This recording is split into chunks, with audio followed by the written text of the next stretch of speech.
welcome today's our guest speaker, CA Abhishek Murali sir. A warm welcome to you, sir. Currently, our whole, I can say, the economy is going on digital platform right now. Totally everything, meetings, everything is on digital. And to curb the corruption part also, the government has come with the faceless assessment scheme.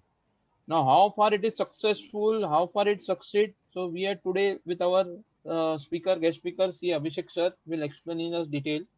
Before starting the deliberation, I request CA Anisha to give the short introduction of the sir. Thank you, Amish.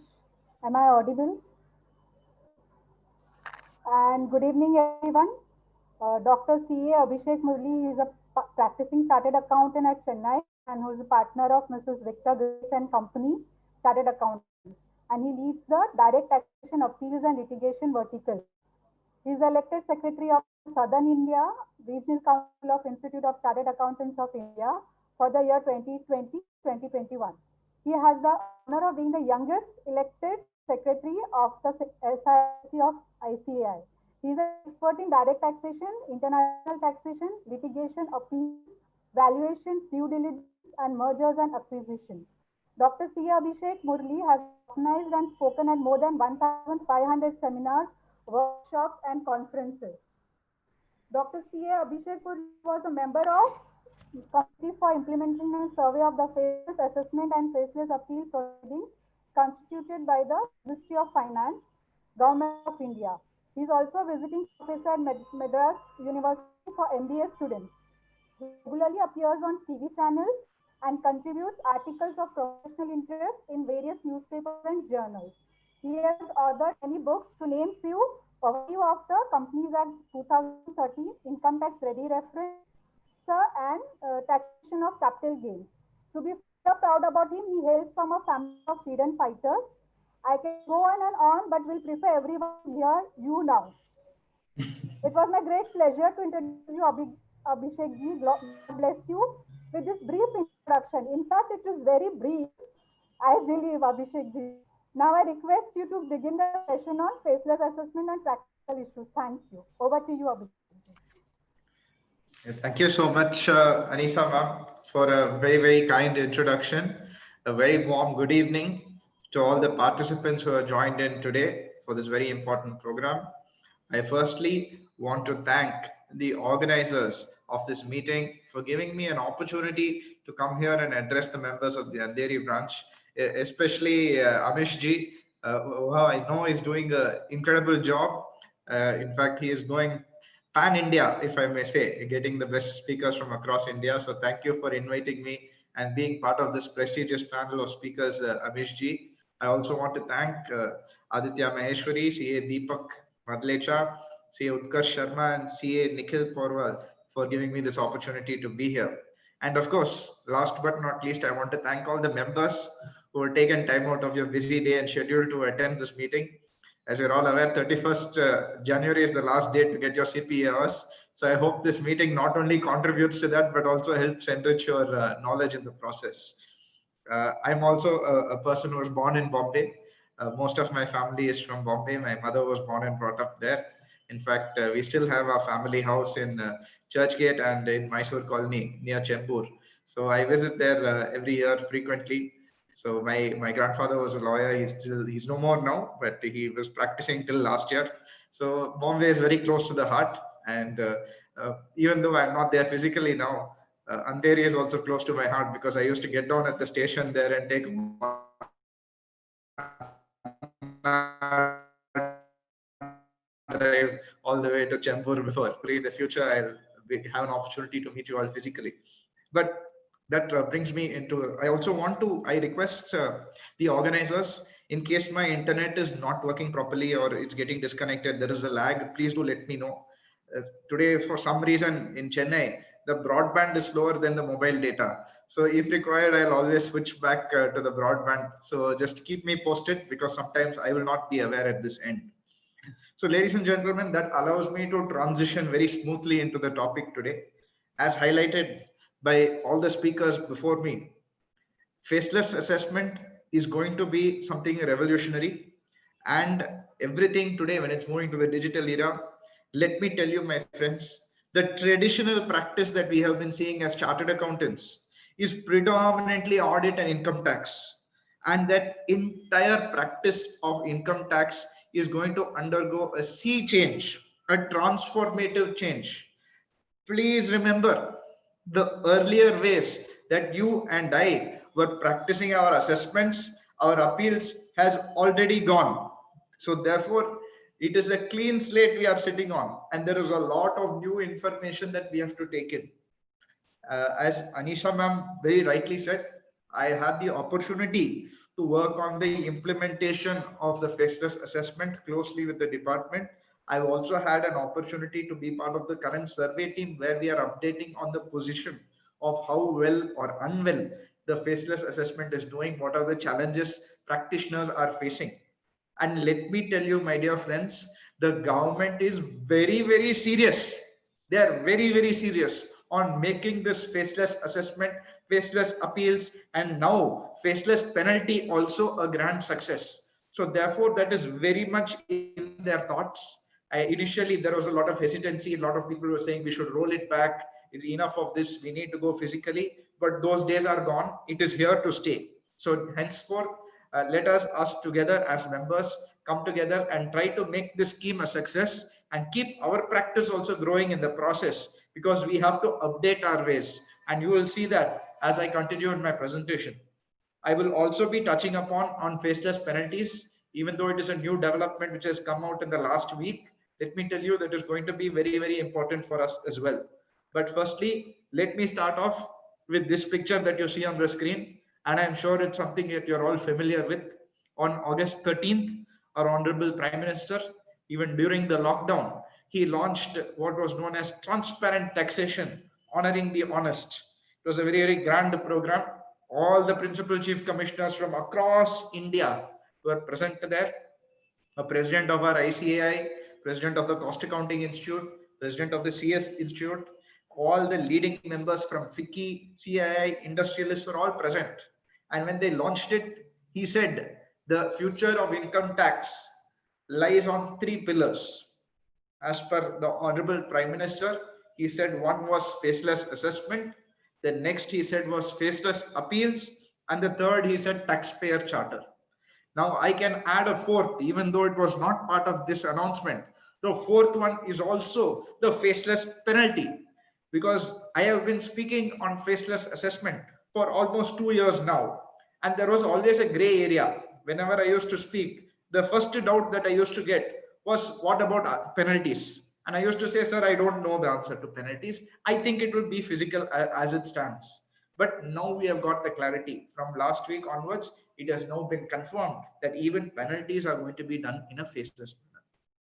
Before we proceed further with the practical issues of faceless assessment, let us quickly understand how we have got here. You're all aware, erstwhile, the manual assessment, where either you or your client, they used to get a notice from the income tax. Once that notice comes, the client will give you the notice. You will go through the notice, prepare your written submissions or your response, etc. Go and present it to the assessing officer, and that assessing officer, based on your submissions, based on your arguments, based on your discussions, either he will pass a favorable order or an adverse order. This we are all familiar with. This is how it has been done for the last 50 years. This is known as the manual assessment. Next, you had something known as email assessment. Please note the word that I'm using, my dear friends, email assessment. Why I'm saying email assessment? The reason why I'm touching upon this specific thing is because many members, many chartered accountants were of the view that this email assessment is only faceless assessment. What is email assessment? Earlier, when you log into the income tax website, there will be these tabs on the top. There used to be one button saying e-proceedings.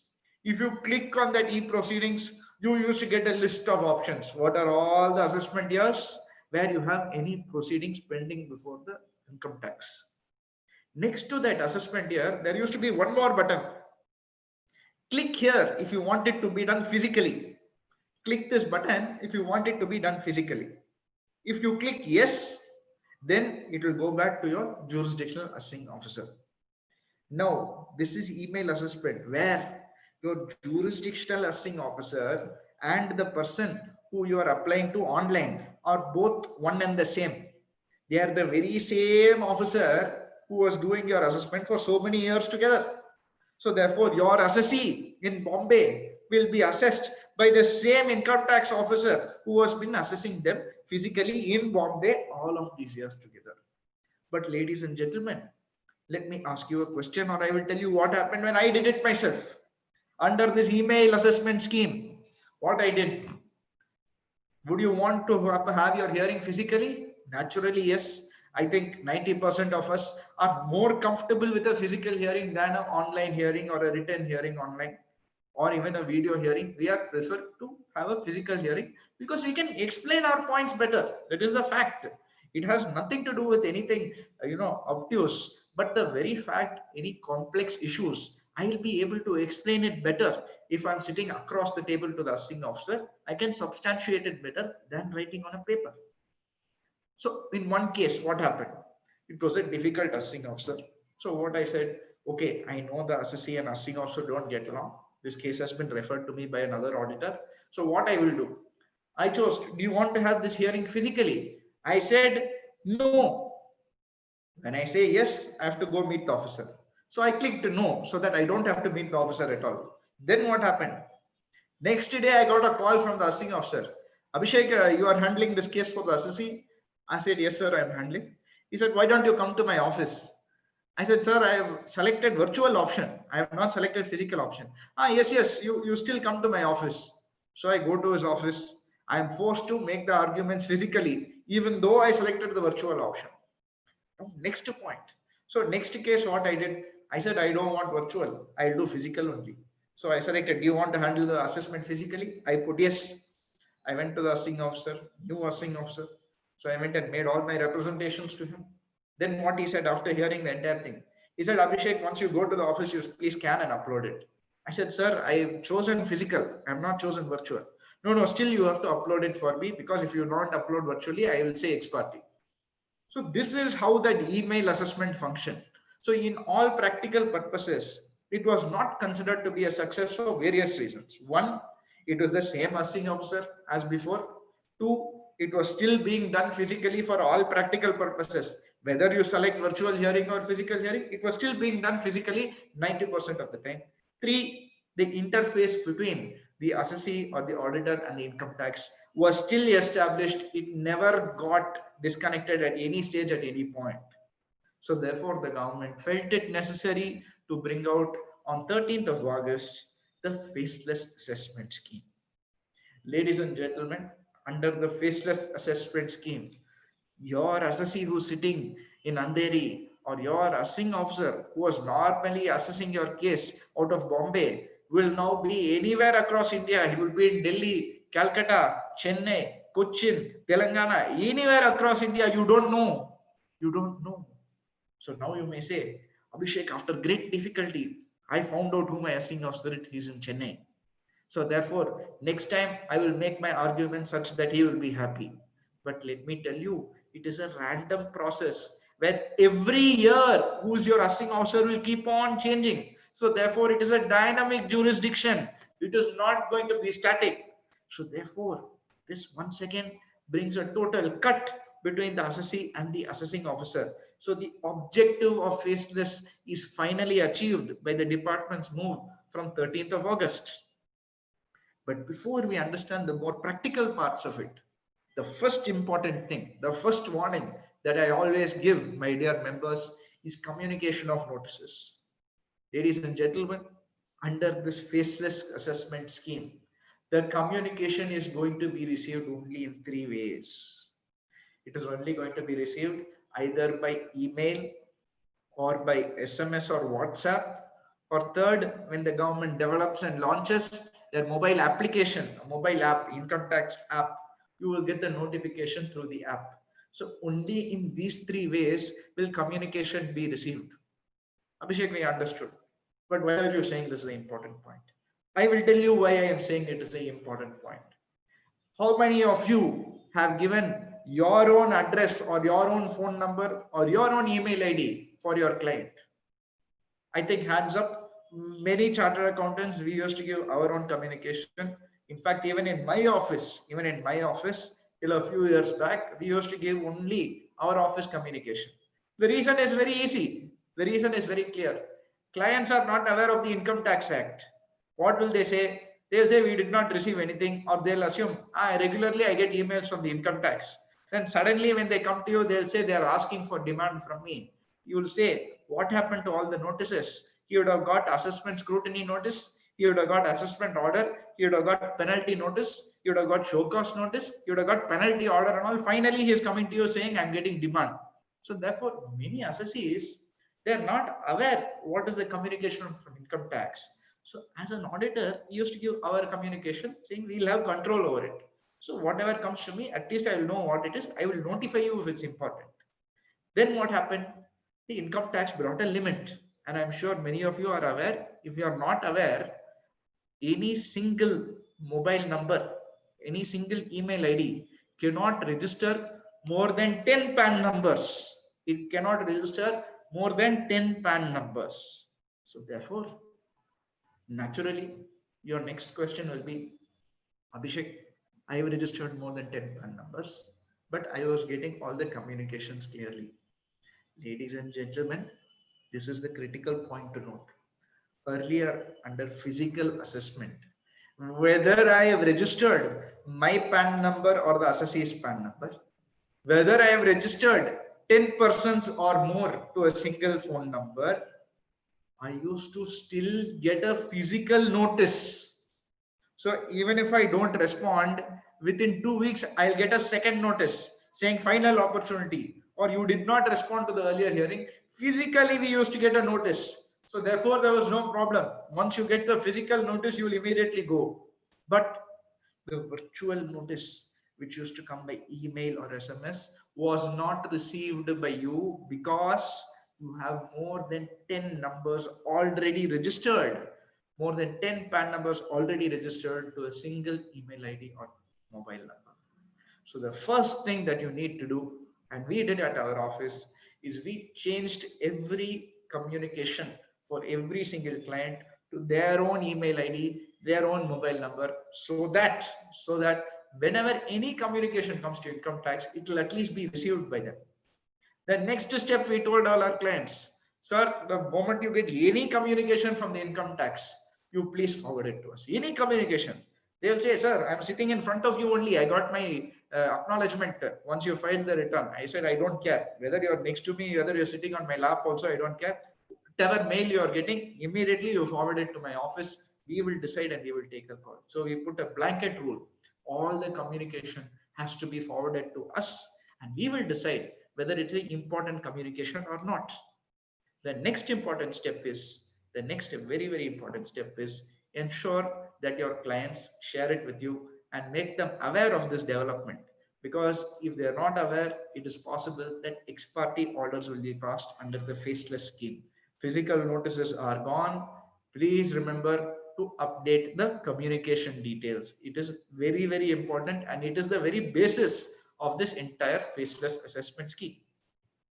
Now let us come to the faceless assessment. Ladies and gentlemen, section 143(3)(a) is the empowering section when it comes to your faceless assessment. I am not going to read the section. This section was introduced in 2018, 3 years back, well before the faceless assessment has come into play. So therefore, please note, the government has been keeping this in mind for some time. So let me not read the section, but let me only highlight the 3 critical points that you can see is shaded in yellow color and I have underlined it also. What are these 3 critical points? These 3 critical points are the very foundation of this faceless assessment scheme. The first point, eliminating the interface between the assessing officer and the assessee in the course of proceedings to the extent technologically feasible. We are all aware, technology is the backbone of this entire scheme. We understand this first sentence, no problem. Second sentence, optimizing the utilization of resources through economies of scale and functional specialization. Now, many of you will be thinking, This sounds like what we studied in our cost accounting textbook when we studied for our CA exams. Economies of scale, functional specialization, we have not heard when it comes to anywhere outside manufacturing sector. Suddenly, when it comes to income tax, they are talking about functional specialization, economies of scale. I will cover this in the next slide, my friend. You will appreciate what this functional specialization is. The third one, introducing a team-based assessment with the dynamic jurisdiction. Dynamic jurisdiction, we have all already understood, where no longer is your assessee going to be assessed in Bombay. It can be anywhere across India. In every year, that person will change also. So dynamic jurisdiction, we know. But what do you mean by team-based assessment, Abhishek? Ladies and gentlemen, let us get deeper into the faceless assessment scheme. Under the structure of this e-assessment or faceless assessment scheme, you have one central authority. It is going to be the brain of the entire scheme, which is known as the National E-Assessment Center, or in short, we will call it NEAC. This NEAC is followed by several regional e-assessment centers that are going to be scattered across India. I think currently there are around 16. Initially, they planned on 8. It was increased to 16. I think now it is closer to 24. Whether the government will increase it further remains to be seen. But the regional e-assessment centers are meant to give a directive in the region that they are located. So therefore, National E-Assessment Center, several regional e-assessment centers across India. But more important than that is to note what is the specific structures inside these schemes. You see, there are going to be 4 new units established under this e-assessment scheme. The 4 units are, first, you have something known as the assessment unit. What is this assessment unit? What do they do? The assessment unit identify the issues that need to be raised. They seek information on issues, they analyze the information, and they draft an assessment order and send it to the NEAC. Then you have a verification unit. What does the verification unit do? The verification unit has experts. It is the only unit which can conduct inquiries, examine books of accounts, and record statements. Look at the word, through video conferencing. Now, many of you will say, Abhishek, it is not faceless. If I have video conferencing, how does it become faceless assessment? You are right. But please note, only the verification unit can do this video conferencing, not the assessment unit. Who identifies the issue? Who seeks information? Who drafts the assessment order? Everything is done by the assessment unit. But the team that conducts the inquiries, the team that does cross-examination, the team that records your statements through video conferencing is all going to be done by the verification team.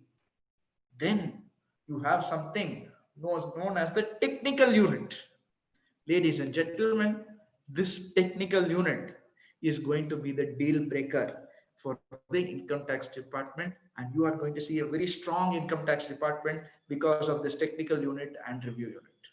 Now let me give you an example. In income tax, and you are all familiar with this, you know that certain assessing officers, they are put inside a charge even if they don't have experience in that field. I'll give you an example of an order that I faced. There was one assessing officer in Chennai who was posted in the non-corporate ward. Actually, he was in the trust ward. So he was taking care of non-profit companies, trust, charitable societies, all of these exemption ward cases he was handling for almost 15 years. For 15 years, he was only in the exemptions ward. 2 months before the time barring date, he was transferred into the corporate ward.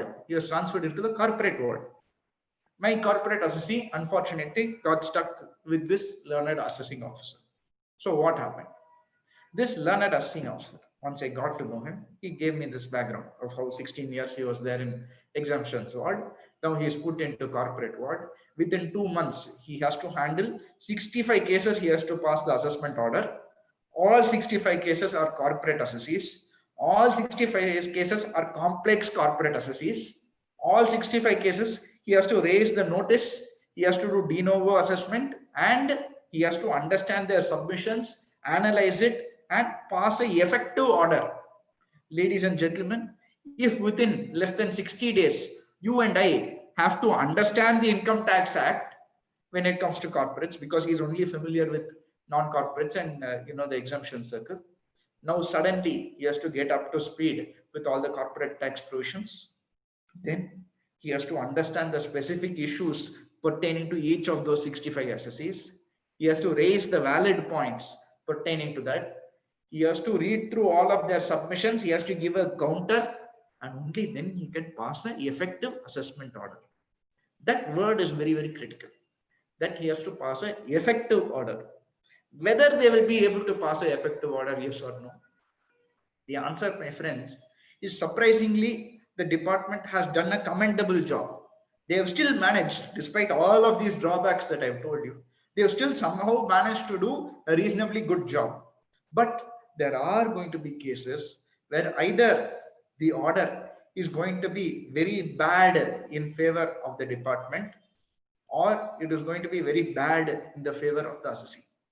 One case that I handled, same facts, same assessing officer, 16 years exemption circle. He has come here. My assessee's case was picked up by him. He wanted a lot of information from me. He said, get me this, get me that, get me this, get me that. I said, sir, it is a loss-making unit. I will get you the details. The one detail that you are seeking, I have to get it from the head office. So please give me 4 days time. I've already asked them. They will get back in 4 days time. Assessing officer said, I will not give you 4 days time. I will give you 2 days time. So the auditor who was handling the case, he tried to get it in 2 days. He could not get it. He submitted all the other information that he had. But what happened? The assessing officer, on the 3rd day, when he did not get the information, immediately he passed an order. What was the order he passed? He said, the assessee has failed to give the information sought by me. The assessee has failed to give the information sought by me. So therefore, I am passing an ex parte order. And what did he do in the ex parte order? He said the assessee has X amount of revenue. I am going to put presumptive tax. 8% of the revenue is going to be the profit, and I am going to bring it to tax. The assessee is a loss-making unit. So therefore, any profit, any amount that comes also becomes a huge outflow, which is not the fact. The fact is he is a loss-making unit. But what is happening? He has done presumptive taxation at 8% and he's bringing it to tax. Now, when the auditor referred the case to me, all the facts, he said, see, Abhishek, very unfortunate. Now I have the details in hand. What do you have to do? I told him, sir, you don't worry. In appeal, in the first hearing, I will win the case and give it to you. Now, when he went to the appeal, I had to mention only one point to the Commissioner Appeals. I said, Your Lordship, presumptive taxation does not apply to corporates. So the very fact that he is using 44 AD and saying 8% and all is completely arbitrary. It's ultra vires the law. So therefore, please reverse it. The CIT was shocked. He said, how can anybody pass an order like this? I said, it is not in your prerogative to check the quality of the order. He has passed this order. You please pass an order in favor. I got a favorable order in the very first hearing. Done. If that learned assessing officer, now in this case, it was in my favor. I won the case. I am very happy.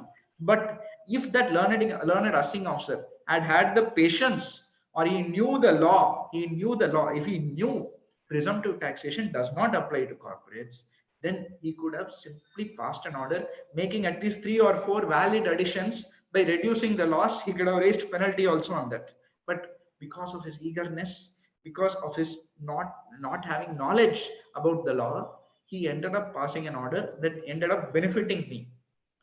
There have been multiple other instances where such assessing officers have passed orders that do not benefit the department or do not benefit the assessee because they are high pitch in nature. And I'm sure all of you would have faced a circumstance like this. Now, this example that I gave you is a very simple example. Very simple. Presumptive taxation not applicable to companies. Very simple, straightforward case. But what about issues like exemption claimed under section 54, 54F, where you have multiple decisions across the country? Let me ask you a simple question. I am an assessee who has sold a land. I have sold a land. I've got capital gains. I want to reinvest it. So what do? I reinvest it in a residential house property. Am I eligible for 54F? Yes. But one second, one fact has to be explained. I already own one house, but actually if you see that house is an apartment, there are two houses on the same floor. I broke the wall. I bought both houses. I made it one house. Now question is raised whether this constitutes one house or two houses. Under 54F, what does the act say? The assessee should not own more than one house. Only then he is eligible for 54F. So therefore, in this scenario, is it one house or two houses? Ladies and gentlemen, conflicting decisions across the country. Bombay says it does not say that it is one house. It does not say it is one unit. It says one house. So therefore, you can own. Telangana says, no, you must check each unit. One other court says, you must see the number of electricity connections that there are there. If there are more than one electricity connection, that means it is separate houses. So therefore, conflicting decisions across the country. So under 54F, if it goes to an officer who is not aware of the facts, either he'll give an order very much in favor of the assessee, or he'll give an order very, very against the assessee, which is high-pitched or not well knowledged. Ladies and gentlemen, this is where the technical unit comes in. The technical unit, and I see that somebody is raising their hands. I request whatever questions you have, please feel free and put it in the chat box. At that point of time in my presentation, please feel free, because otherwise you may forget the question, or at the end of the session when we are taking questions, this case you may have forgotten. So whatever doubts you have, please feel free to put it in the chat box so that we will jog back and take the question at the end of the session. So coming to the technical unit, how it is going to be a deal breaker. Henceforth, the department in terms of certain specific issues, they will be constituting special teams who will be experts in that matter. So therefore, when it comes to accounting issues, AS 30, 31, 32, every time I read those accounting standards, I get confused. So if I myself being a chartered accountant, I'm getting confused at those standards, what about the department? Can they pass an effective order? Maybe not, but then they will say, please refer it to the expert team. When it comes to 54F, they will say, I don't know capital gains. I don't know whether 54F is eligible in this specific case. How do I check? Please send it to the capital gains team. So transfer pricing issue or international tax related issue, secondary adjustment, what do? I'm not aware. Who should I check with? Check with the international tax team. So therefore, you are now going to have specialized teams or technical units which will have experts in each area. Remember, we discussed that one point saying functional specialization. Ladies and gentlemen, this is only functional specialization. So therefore, it is a new deal breaker. The next deal breaker, the next team is the next deal breaker, which is the review unit. So why is the review unit so important? As Anisha ma'am highlighted, I am someone who enjoys going to appeals on a regular basis. I handle cases in the CIT appeals and the ITAT across the country. And one thing that you will see common in anybody who handles appeals is that they never start their grounds of appeals with the merits of the case. Always, we start by drafting certain technical grounds. We try to beat the case on technical grounds. There have been n number of cases across the country where chartered accountants or lawyers or whoever is handling your appeals, they will win the case purely on technical ground without even exploring the merits. I'll give you an example. Your assessee's case has been reopened under section 148. You received a notice. After the reopening, what happens? What is the procedure? The procedure is not specified anywhere in the Income Tax Act, but you have to go to the Supreme Court decision of GK and Driveshaft, where it is a judge-made law which lays down the procedure how to handle cases in case of reopening of assessment. First, when you receive a notice under section 148, the assessee has to file a return in response to the notice. Now you may say, my assessee is extremely honest, sir. He never lies. Sir, even if your assessee is Harish Chandra, even if he is Gandhiji, the act does not see the difference. GK and Drive Shaft simply says you have to file a return of income in response to the notice. It can be the same return that you filed when you are filing your original return, but please file a return in response. Sir, okay, I filed the return. What is the next step? After filing the return, you may seek the reasons for reopening of the assessment.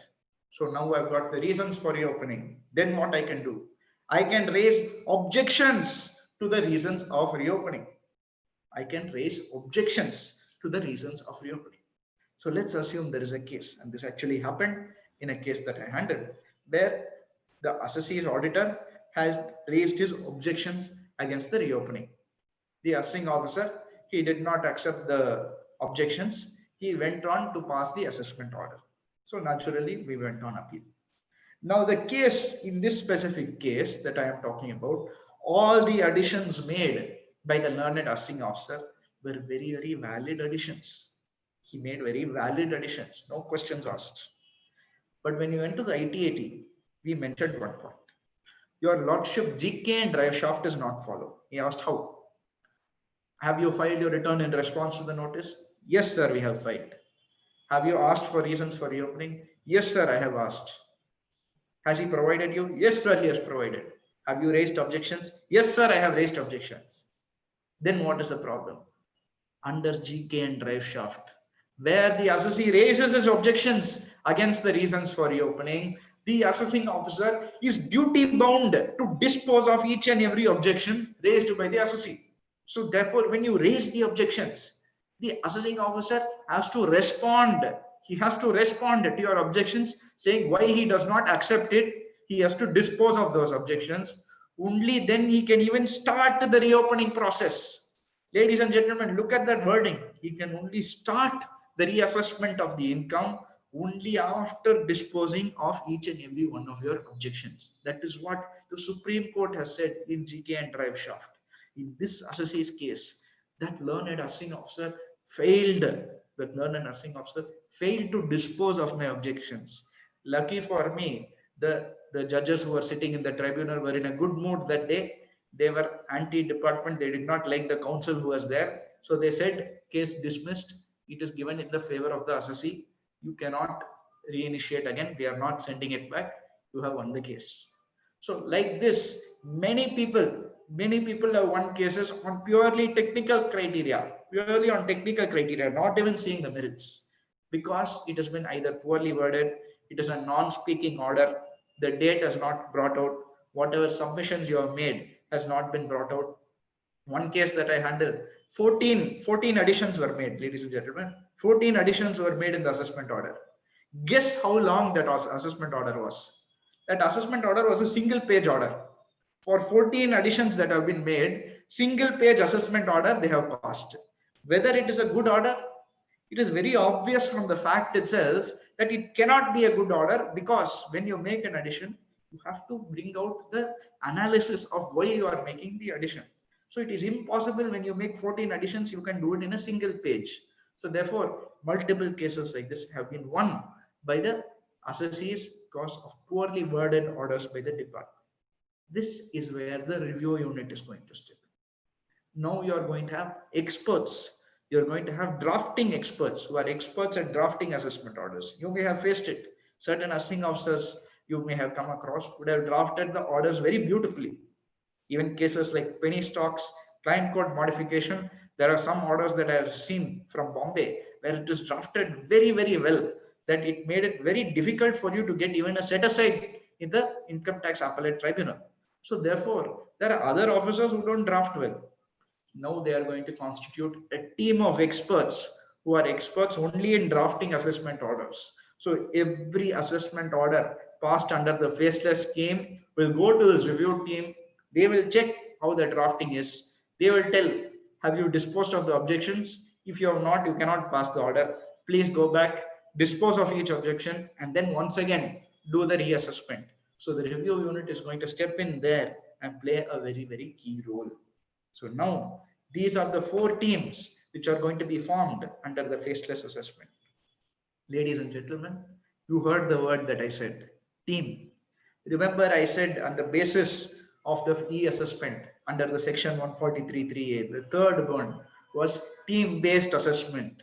So the 4 teams that you're seeing on the screen now, they are all going to work together as one team and do this job. Earlier, this entire thing we discussed for the last 15 minutes was being done by a single person. It was being done by a single assessing officer. Now you're going to have a team of experts, people who are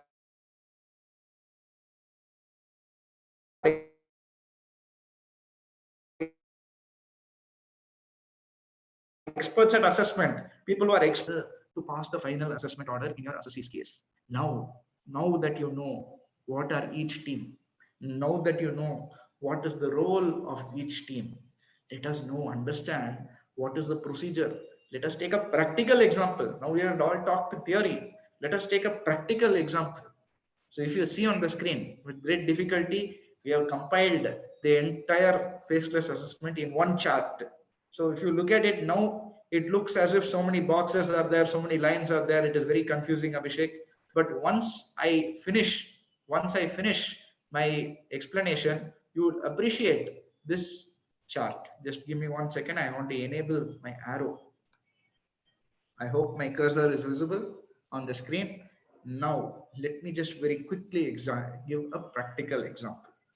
As you can see in the middle of all these boxes and all these lines, you have something known as NEAC. You have something NEAC. As I told you, it is the brain. It is the brain. Everything under the scheme will go through the NEAC only. So let us take a practical example. Your assessee gets picked up for scrutiny. Your assessee gets picked up for scrutiny. What will happen? The assessee will now receive a notice from the NEAC. That is why I told you it is faceless. You do not know who is the assessing officer, you don't know where he is from. So all your notices that you're getting will come only from the National E-Assessment Center. So therefore, the NEAC will serve a notice. Please follow the numbers as you can see the arrow. From the NEAC, the service of the notice is on the assessee. Then the assessee submits a response to the NEAC. The next step, after the assessee submits a response to the NEAC, the NEAC will assign a case to assessment unit. How is this assignment done? It is completely done in a computerized process. So you don't know where it is going. Most officers also will not know. Unless you're the principal commissioner, you will not be aware where this case is going. So in a computerized random process, the case will be allotted to a specific assessment unit. Now, there's another important reason why this is very important. I'll tell you another practical scenario. You may have seen this movie called Raid, that Ajay Devgan movie Raid. So what happens in these scenarios? There are going to be many cases across the country where certain people have influence in their own state or in their own region. Where you are an assessee who's a very prominent person, maybe a politician, maybe even a gunda, you could be a very big don in your area. If that don's case gets picked up by the assessing officer, he sends a show cause notice of making 3 additions for that gunda. By the time that assessing officer leaves his office and reaches his house, there will be 3 gundas waiting outside that house saying, for each addition we are going to be there and we are going to beat you. So therefore, likelihood of that person intimidated is much higher. So therefore, even that is on a humorous side, it's a reality. So this assignment of a case by a computerized process will prove to be very, very useful for even the department. So the NEAC now, they will assign the case to the assessment unit. It can be anywhere across India. So what does the assessment unit do? Assessment unit have got the information. They are going through the information. They find it is not adequate. They want more information. So please look at this arrow over here. Once the NEAC assigns the case under number 3, the assessment unit request for more information under 4A. Now you may ask, who do they send this to? The assessment unit do not send it to the assessee.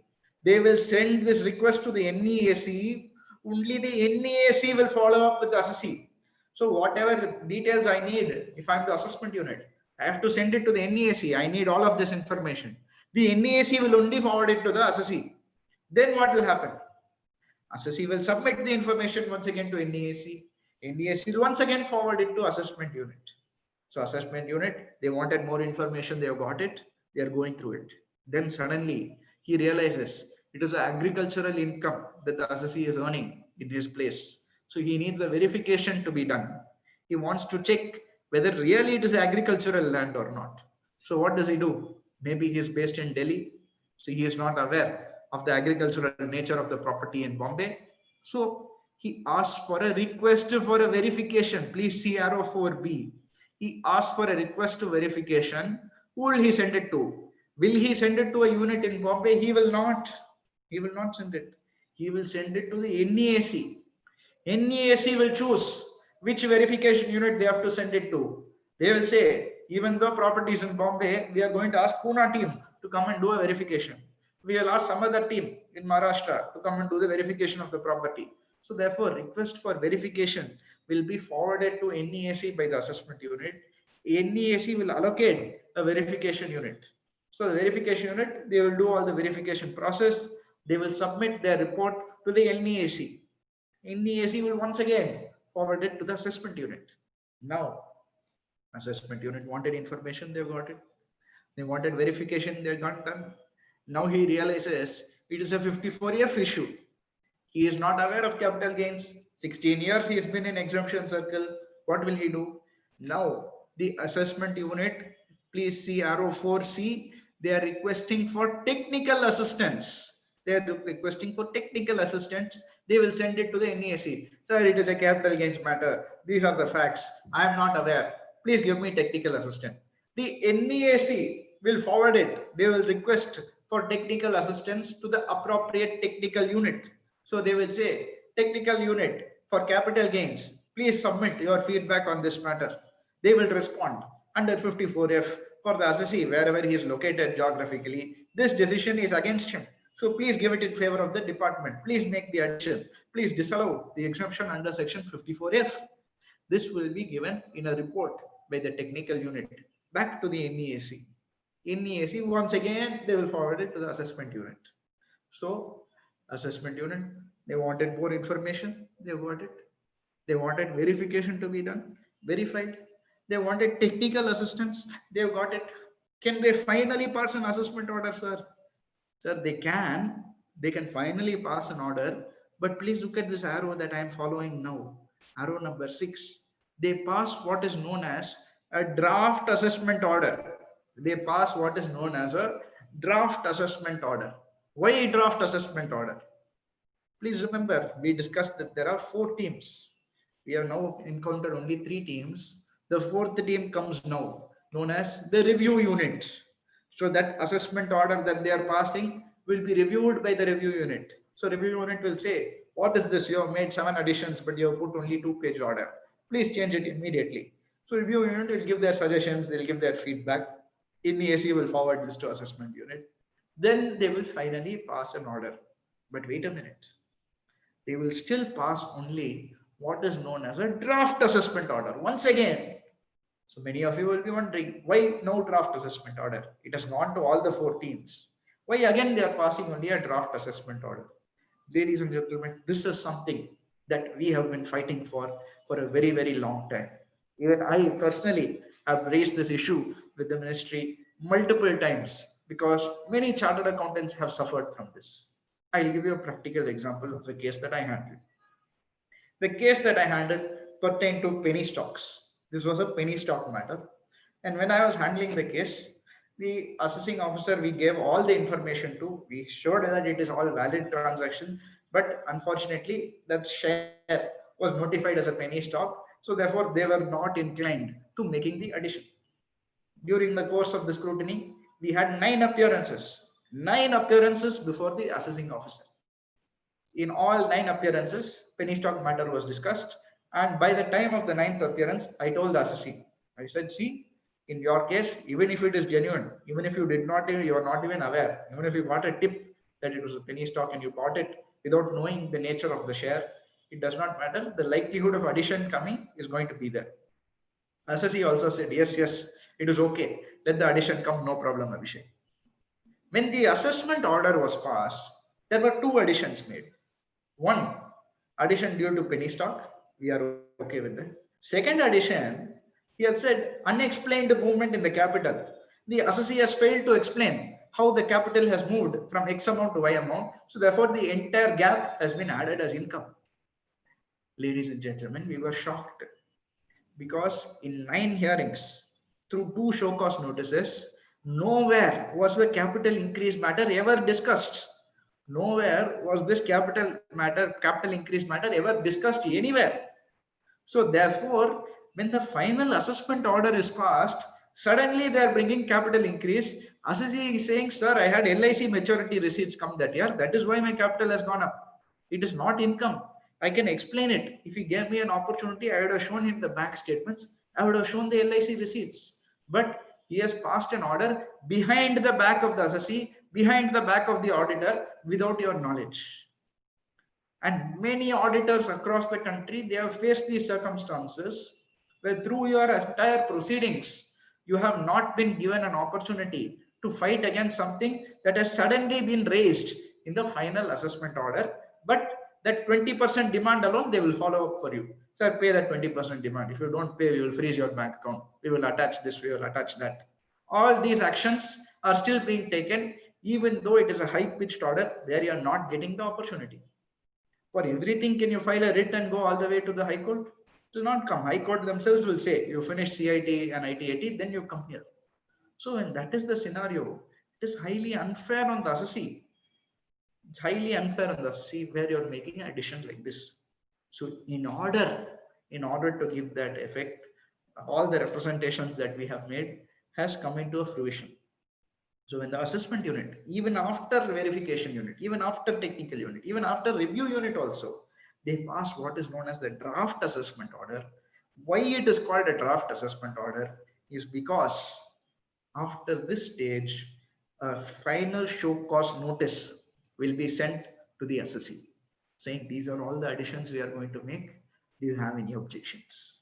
So you are given an opportunity to object to all the additions that the department mean to make in this case scenario. So you can say capital matter was not discussed. So even if they make the addition, at least when you file a writ, at least when you're asking for the stay, you will be able to explain saying, I raised it in the course of the assessment that I was not given an opportunity. So please give me a stay, at least pertaining to the tax on that addition that has been made. So this act of giving you a final show cause notice before the final order is passed is a very useful section.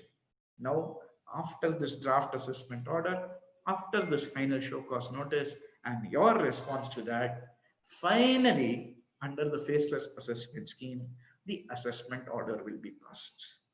I hope that this chart makes a lot more sense now, because it is a very simple chart once you understand the facts of it. But overall, this is the entire practical view of the faceless assessment. So now this is what your notice looks like. Now I'm sure more and more of you will be receiving notices. In fact, a lot of people are getting notices now under this faceless assessment scheme. So therefore, if you've got it, you would be aware of this notice. If you have not seen what it looks like, this is what a notice looks like. At the top, the NEAC will come. Earlier, you used to have your ward, whoever is the assessing officer, non-corporate ward 6-3, non-corporate circle, exemptions ward. So all that name used to come in the top. So that is now going to be replaced simply by one thing, which is the National E-Assessment Center. No other information will be there. Similarly, 143.3a, which is the empowering section, will be there in the title, as you can see in the box below. This is a sample of your notice. So now many questions will be asked. What is finally the role of that jurisdiction officer? One poor person, for many years, 2 years, he has gone to Delhi. He has joined the best academy to study for his UPSC. He has rejected IAS. He's rejected IFS. He has taken up IRS position. He has become an assessing officer. So what is his role now? Finally, what does he do? So therefore, his role has been relegated to your physical jurisdictional assessing officer will press the collection and recovery of demand. Once the faceless assessment passes the order, he will call you. Sir, please ask your client to pay 20% of the demand, sir. Please tell him, otherwise we will freeze the account. All of that work they will do. Second, rectification under section 154. the power of rectification still rests with the physical jurisdictional assessing officer. 3. He will give effect to appellate orders.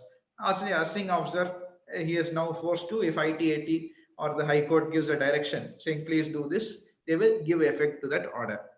And finally, the last one only is the most powerful one. The jurisdictional right now has the power to launch prosecution proceedings. Prosecution in the data in the last 4 to 5 years, it has gone up more than 300%. Definitely higher. By human mentality, I feel now your prosecution cases proceedings may increase further because under this faceless scheme, the jurisdictional officer's powers have been taken away. So when he has only the prosecution power, I expect, because in my experience that I have seen, my limited experience, I have seen that at least 70 to 75% of the cases, if the department really wants to initiate prosecution, they can initiate. But they have been kind enough not to initiate prosecution. Now I don't think that kindness will be there as high as it was before. I expect a lot more prosecution cases to come up now. So now questions, can I opt out of the faceless assessment scheme? Naturally, you don't have an option, but for the following cases, faceless scheme is not applicable. Which are the cases? 1, where my assessment has been framed under section 153A, 153C, or a search has taken place under section 132, or survey has taken place, you will not be covered under the faceless scheme.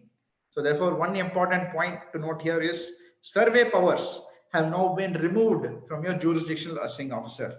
It has now been transferred to the central circle. So only the central circle and TDS wing, only the central circle and the TDS wing has the power to initiate survey. It cannot be done by your physical officer.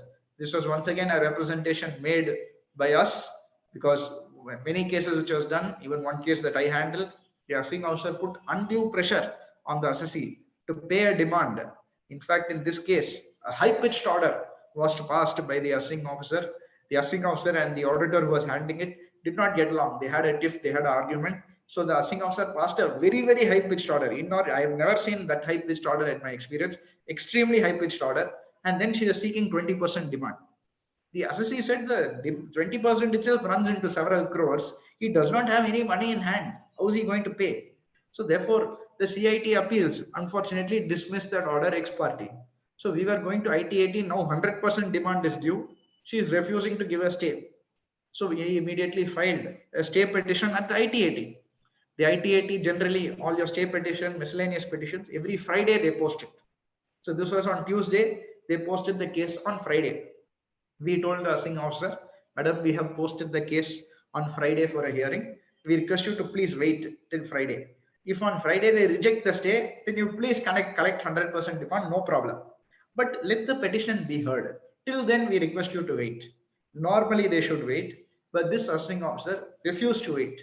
Instead, every day, an assessing officer went, income tax inspector under her charge, went to the assessee's house, went to the assessee's office, used to sit there and tell him to pay money. I am not even exaggerating. He used to sit in the that assessee's house. Assessee used to call us and say, he is not leaving, sir. What do we do? What do we do? So therefore, finally, she started initiating. Only 3 days left for survey. She started sending people saying, I'm going to initiate survey against you for this same assessment. If you do not pay, I will start a survey. Finally, on the day of assessment, we agreed with the assessing officer. She said, before the stay petition comes, I want 50% of the demand to be paid.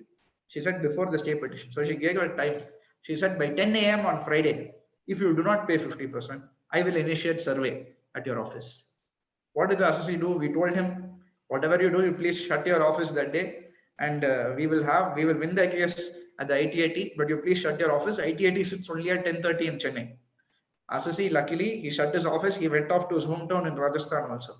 So the inspectors are outside his house at 9:30 onwards. So they are constantly calling the assessee. Assessee is calling me. I am waiting in the department for my case to be called at the ITAT. Luckily, it was called first. We got a decision saying they will give a stay. 100% stay was granted. Of course, now there have been certain developments at the ITAT where you can no longer get 100% stay. That's not for today. But at the time, we could get 100% stay. We got 100% stay. The ITAT judge passed an order in the court where they directed the department to stop coercive action. And this is highly unfortunate because the case that I'm telling you, the assessee was actually in the right and the assessing officer was in the wrong. But owing to her power of being a jurisdictional assessing officer, she put pressure threatening the assessee with survey. So this is one case that I faced, but I understand many cases like this are happening across the country where survey powers are sometimes used to intimidate the assessees. Not all officers, there are one or two officers who do this. So unfortunately, those cases do exist, but now their survey powers have been removed. So where assessment has been framed under any survey or under any search, owing to the size of the evidence collected, it is impractical to do a faceless assessment. So therefore, in those cases, no faceless assessment. 144 cases are now covered. Reopening cases are now covered. So there's no question about this. Now, let me ask you one question over here. This is a doubt for all of you. We are all aware that this scheme was launched on 13th of August. Now, let me give you a question. Your assessee received a notice back in 2018.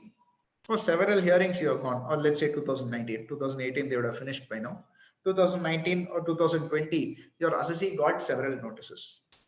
You have, in this case, in my assessee's case, I have made 8 appearances before the assessing officer. On the 9th appearance, he posted my case on 29th of March 2020. He said, Abhishek, you come on 29th of March, we will pass the assessment order. I said, okay, sir. Now, on 25th of March, the official lockdown was announced by our Honorable Prime Minister. Therefore, I could not go on 29th of March to meet the officer. Now, on 13th of August, till 13th of August, nothing happens. 13th of August, faceless assessment is launched. Can you tell me in this case, where 9 appearances I have made before the assessing officer, only assessment order pending, all written submissions, representations, everything made, everything done online also, am I eligible to be done physically, or will this also be covered under the faceless assessment scheme? Now, ladies and gentlemen, this is a doubt that many people have, because I'm sure all of you, given to the nature of the lockdown, you have all gone and appeared so many times on many cases, but you don't know whether the case is now under faceless or will it continue to be physical, because you've already got the notice, you have made the appearances. Within 1.5 hours from the announcement of the Honorable Prime Minister, a notification was issued by the CBDT. The notification clearly said, every single case that is not in the nature of search or Benami transaction or survey will automatically be transferred to the faceless assessment scheme. So whether you have appeared only one time, whether you have appeared 5 times, whether you have appeared 100 times also, no distinction is made. Every case will be transferred to faceless assessment. Every assessment will be done de novo. So if any of you think that at the end of the lockdown, once you get a vaccination, you will go to the assessing officer and you will finish the case, that cannot be done. It is all going to be done under faceless mode only. No questions asked. So therefore, you are not excluded from the faceless just because you have appeared many times. Where internet connectivity is poor and notified by the Principal Commissioner or DGIT, then faceless assessment not required. That is natural. In Kashmir, for example, almost 3 to 4 months, they did not have any internet connection. So therefore, if they say faceless assessment, first hearing, you have not come. Second hearing, you have not come. Third hearing, you have not come. We are passing ex parte order. That fellow will be saying, sir, I cannot even send WhatsApp message to my daughter, whether I will be able to appear for your faceless assessment. So it's impractical. So where there is no internet connection, where internet connectivity is poor, in these cases, it will be notified that physical assessment only will be done. The last one is an important point to note. Under exceptional circumstances, the Principal Commissioner of Income Tax has the power to transfer it to manual assessment. Now, immediately questions will come. Abhishek, Principal Commissioner is my close friend. Sir, he is my brother's uncle. Sir, he is related to me. If I ask him, he'll immediately transfer the case. So will they transfer your cases? Sir, it does not matter if he's your father also. Under every single case that is transferred, from faceless assessment to manual assessment will be examined by the board. So the board will examine each case that is going to be transferred from from e-assessment to your manual assessment. So the principal commissioner will be answerable for each case that is recommending should be done physically instead of instead of faceless assessment. So it's a very important development. Now we have come to the final leg of this presentation, where we'll touch upon penalties, and then we can take practical questions, and we'll take a couple of practical examples. Now, this quote is very important. A law without penalty is only advice, and it's very true. So penalty is a very important part of our income tax, because that only will force the compliance by people. And last week, the faceless penalty scheme was launched. Now, this faceless penalty scheme is very simple, similar to faceless appeals. So once I describe this scenario, you will understand faceless appeals also. So what is the National Faceless Penalty Center? So a new team is established called NFPC, the National Faceless Penalty Center. So this National Faceless Penalty Center is going to be all powerful when it comes to your penalty matters. So as soon as your assessment is done, if penalty is being initiated, this case will be referred to the NFPC. So the NFPC will have the power. So if they feel penalty should not be initiated in a case, they have the power to say initiation is wrong.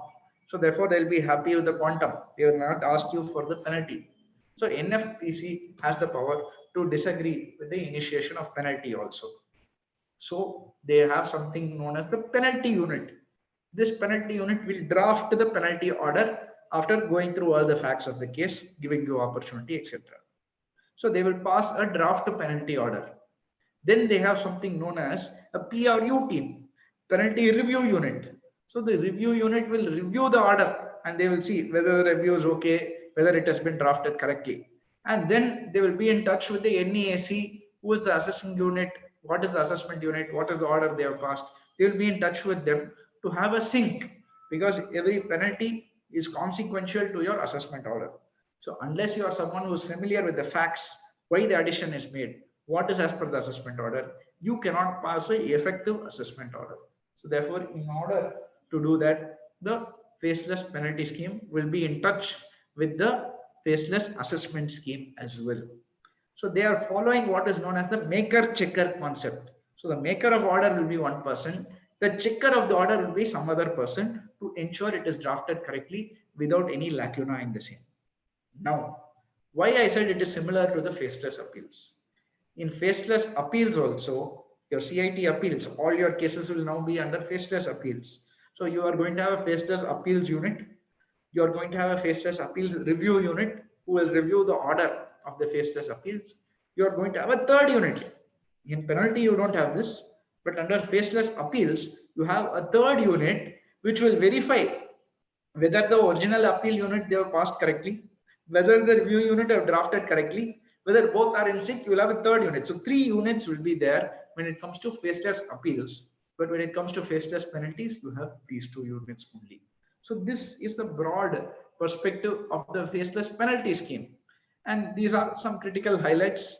It's only going to be done through digital mode now, penalty, and the DGIT and CCIT in exceptional cases, it will allow a personal hearing to be conducted through either virtual mode or video conferencing mode only. You cannot even go physically. Then, as I told you, there is a maker-checker concept when it comes to your faceless penalties. So this is the quote that I want to end the faceless penalties with.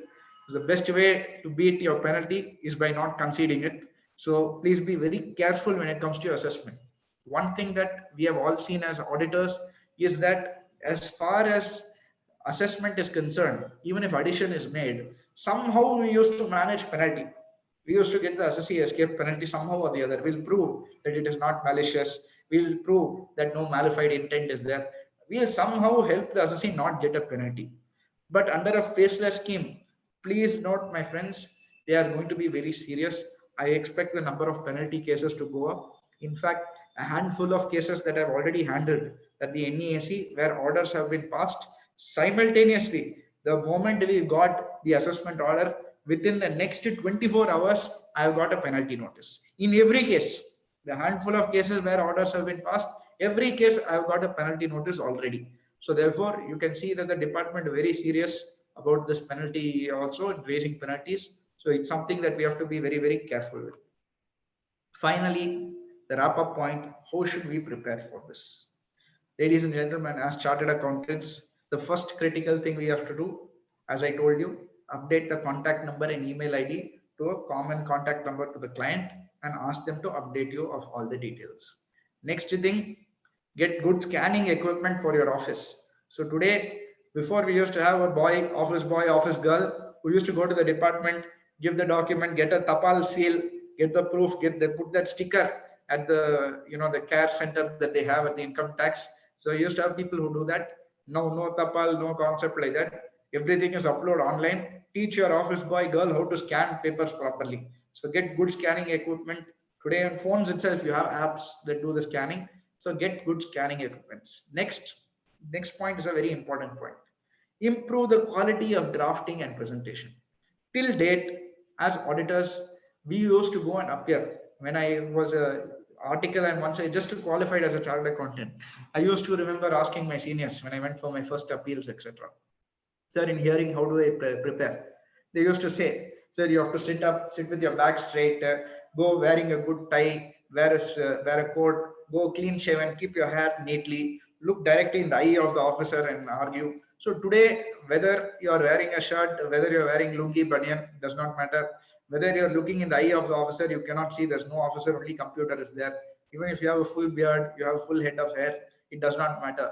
So therefore, every submission that you're making has to come in the word what you're writing in your piece of paper. So if you're someone who's not good at drafting or you're not comfortable with drafting, maybe you don't know how to explain the point, maybe you're not aware of the technical terms, please refer the case, come to an understanding with another auditor, come to an understanding with somebody else who will be handling your case so that you can refer the case to them, and whether you share the fees or not is your prerogative. But end of the day, your client should not suffer because of your lack of knowledge. So therefore, please be very, very careful and ensure that at all points of time that you are careful about the client and your submissions go clearly, because it is a very pitiable situation where you lose the case for the client because you did not draft your submissions properly. So ensure that the drafting and quality of your submissions are good. Submit prompt responses, that goes without saying. Many times when it was a physical hearing, assessing officer used to post the case. Suppose when case is posted today, I could not go today, I have a CPA meeting or I have an important meeting at the ICAI, so I could not go. I will just call the officer and I tell, sir, I could not come today, can I come tomorrow morning? He will say okay. But now under this faceless scheme, at appeals, penalty, assessment, whatever, you have a deadline. They will specify the time in your notice. If between the time you do not submit, if they say 11 a.m., if you do not submit by 11 a.m., that window will shut. You have lost your opportunity. You cannot file your responses. So therefore, ex parte order may be passed. So please be prompt in all your replies. I think this is something as chartered accountants where a lot of people are guilty about, where we take a lot of unnecessary adjournments or we go slightly late, etc. Under this faceless scheme, since there is no human interface, it is only a computer. So you have to be very careful and ensure you submit all your submissions within time.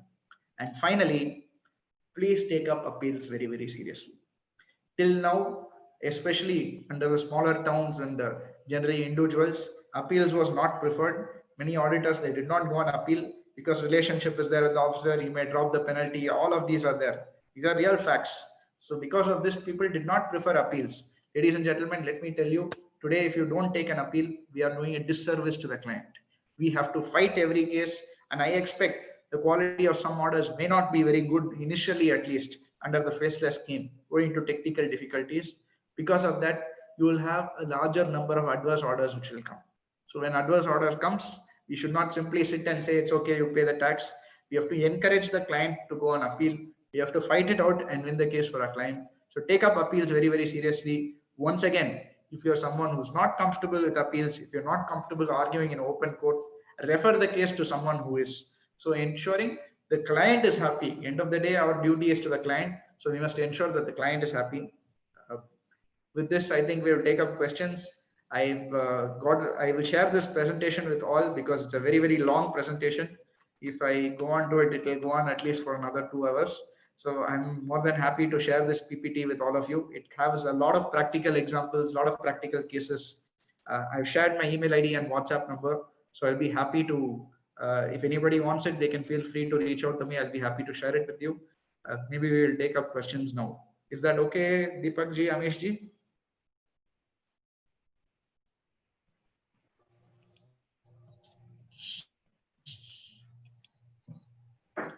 Hello. Yes. One minute, sir. Sir, we had some questions.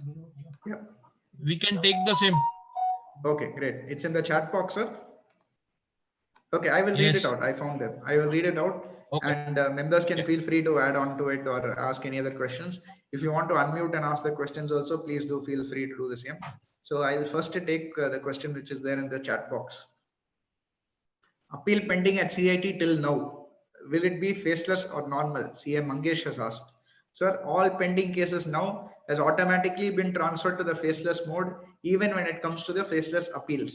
So the way they are distinguishing it is they are saying if your cases falls under certain criteria, like Benami cases, sensitive definition not there, Benami cases, sensitive cases, search cases, in all of these situations, they will transfer it to a physical appeal officer. But if you're not falling in any of those criteria, 99% of the cases will be covered under the faceless appeal scheme. You will not go to a physical officer anymore. Next question, CA Kamal. Can a CA make submission on his letterhead, having his office phone numbers, mobile numbers, and email ID? He is also filing authority letter along with his submissions. Yes, sir, there's no problem there. You can file in your letterhead. In fact, now you can upload your power of attorney, your representation letter, or wakalatnama, whatever you are attaching, you have an opportunity to attach the same. So there will be a button under the e-proceedings tabs saying, are you a representative of the assessee? Please upload. And what is the nature? Are you a chartered accountant? All that will be a drop down box. So you have to select all that. So you can very much do it in your letterhead. There is no problem there. Sir, it will transfer to faceless. Okay, I think somebody is answering the old question. CA Mehul, submissions made during physical assessment, will it be considered in faceless assessment, or do we need to resubmit the documents again under faceless scheme? Very good practical question, Mehul sir. So I think if we ask this question to ourselves, automatically we'll get the answer. Do you think the department will scan the documents and keep it ready, or do we have to submit? I'd say, I think all of us know that we have to again resubmit only. If we don't submit, they will say you have not given. So if they ask for it, we cannot say already submitted. We have to resubmit it, unfortunately or fortunately. So that is something we have to do. So scanning all the documents, that is going to be in some cases a Herculean task, but that is what is expected from us now, unfortunately. CA Gangaram has asked, will the assessee be given a copy of the draft assessment order, and will they have a right to submit their objections before a final order is asked? They will not be given, the assessee will not be given a copy of the assessment order, but you will be given a show cause notice of what are the additions that are proposed to be made. So even if we don't get the assessment order, that's okay. We don't need to know their reasoning. As long as we know what additions they mean to make, we can make our submissions against the same. So I think in my view, that is good enough. And I think that's a good change which has been brought about in the faceless assessment. I think it will be useful in practical cases where it is a genuine case. Sandeep has asked, can we get adjournments? Sir, we can definitely get adjournments, but we have to be reasonable. We cannot ask for 3-4 adjournments. I think one adjournment, they will give maximum up to 14 days time. You can ask for a second adjournment also. But if you ask for a third adjournment, then definitely they have reason to pass the ex parte order. So I think up to 2 adjournments, generally the timeline that I state, it is not based on any information that I received. I think that 28 days is the time that they are looking at as a maximum adjournment time that they will give. So you can ask for adjournments, but be reasonable. CA Swapnil, will the jurisdictional high court orders be implemented for appeals in the state of the assessee? I think this is a great question, Swapnil sir, and this was something that I had put in my extended presentation, where now one interesting issue that is going to rise up. Now earlier our assessee in Bombay will be assessed only by the assessing officer there. So what was common is the jurisdictional high court's orders. So Bombay High Court orders will be binding on my assessee. The same assessing officer will also be aware of such order, so he will also follow that only.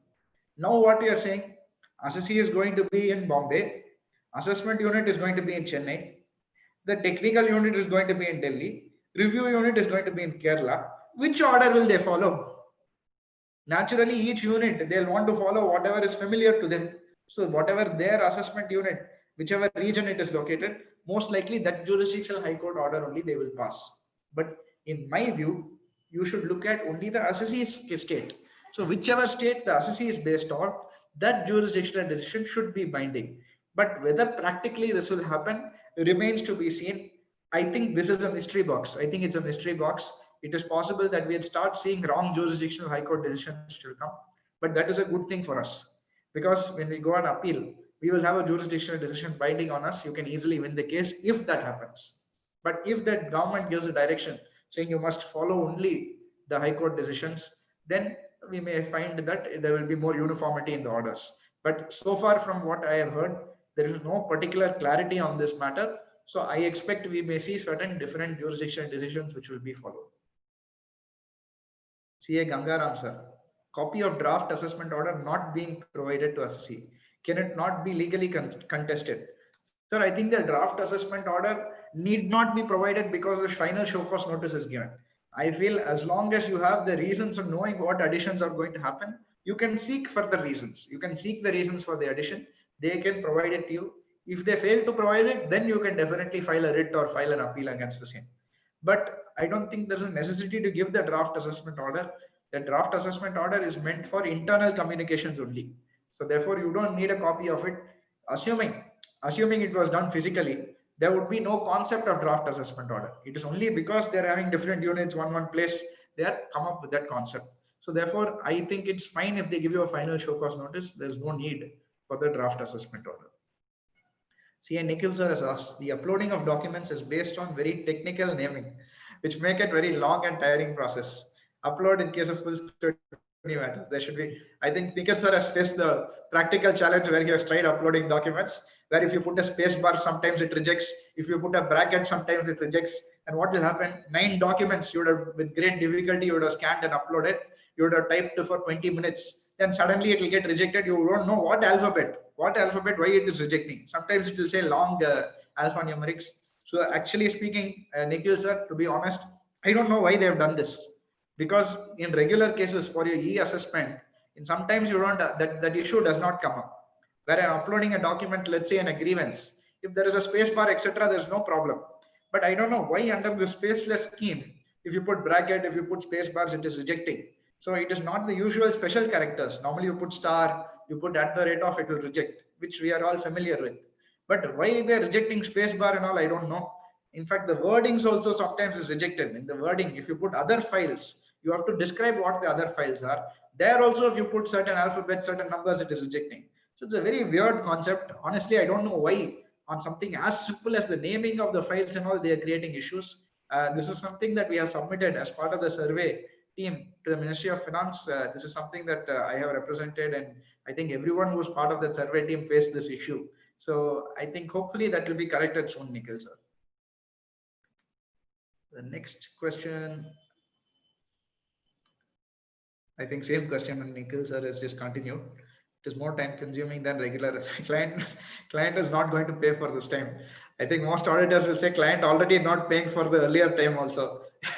Most chartered accountants currently getting compensated not at competitive rates, but hopefully that things change now with more opportunities coming up because of this.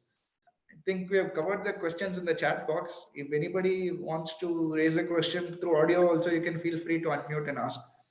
I'll be happy to take it up.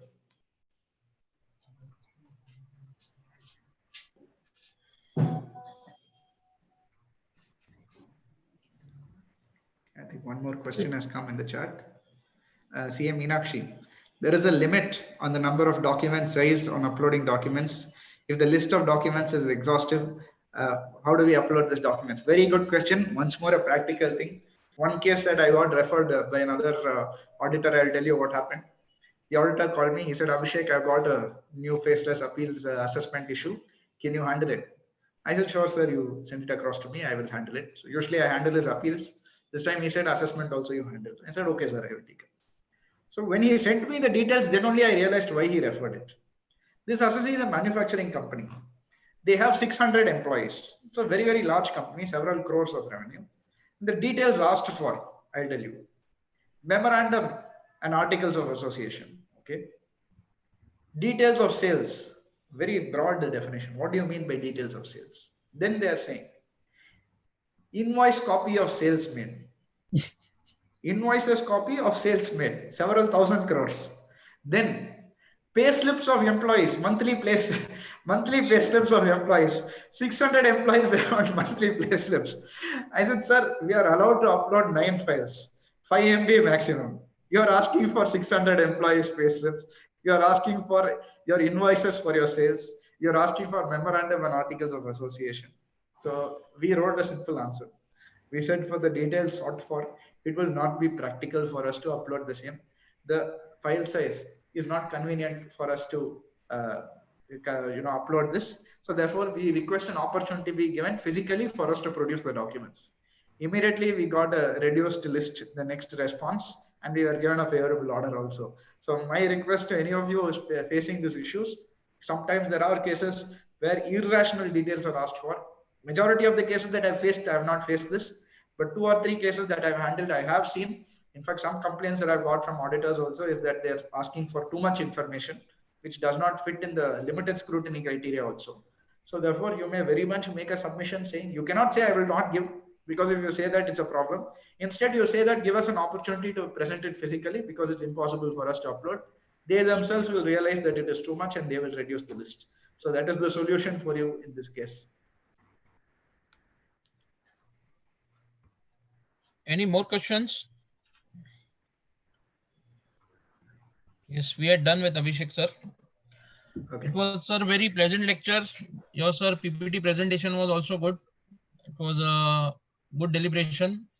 I request CA Nikhil Porwalji to give the hearty vote of thanks on behalf of Andheri Yoshihara CP Study Thank Circle. you once again. I thank Amesh ji and the Andheri Study Circles to give me the opportunity to speak here. I definitely hope to visit when I come to Mumbai again sometime physically, maybe after the vaccinations are done.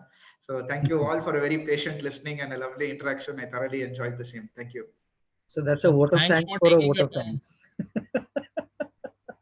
Sir, here one more thing, sir. Sir, you are dynamic, and sir, and you have inspired a lot of us. And I've seen, sir, nearly 75 participants are there, and they are glued to your presentation. And you have, as far as the technical part is concerned, you are knowledgeable.